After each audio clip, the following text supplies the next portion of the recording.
In today's video, I'm going to teach you how to create a new board in Microsoft Whiteboard. Whether you're using the web, the desktop, or mobile app, or working inside Microsoft Teams, the process is simple and consistent.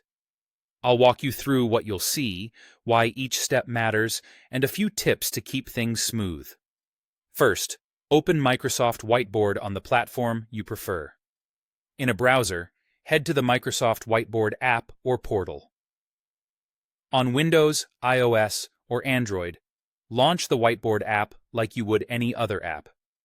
If you're already collaborating in Microsoft Teams, you can open Whiteboard right inside a Teams meeting or channel by using the Whiteboard tab.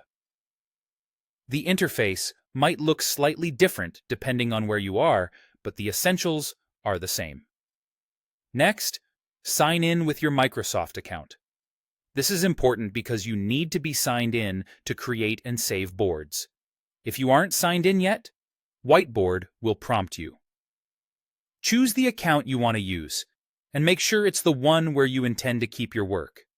For example, if your organization uses Microsoft 365, sign in with your work or school account so your boards stay in the right place. After signing in, you'll arrive at the board picker, sometimes called the home screen. This is your hub.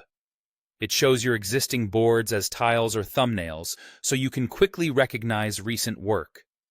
You may see options to search or filter, which helps if you have a lot of boards.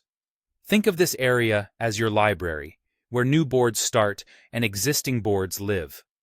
To create a new space, select the option to create a new whiteboard.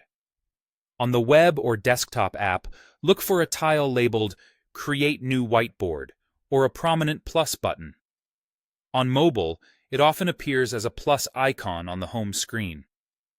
Inside Microsoft Teams, you'll find a similar option, usually labeled New Board within the Whiteboard tab.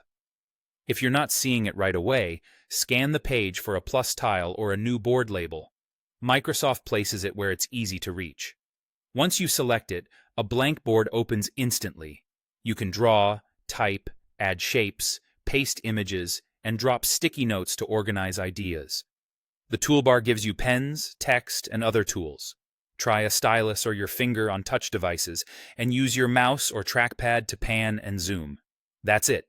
You've created a new board, and you're ready to build out your ideas.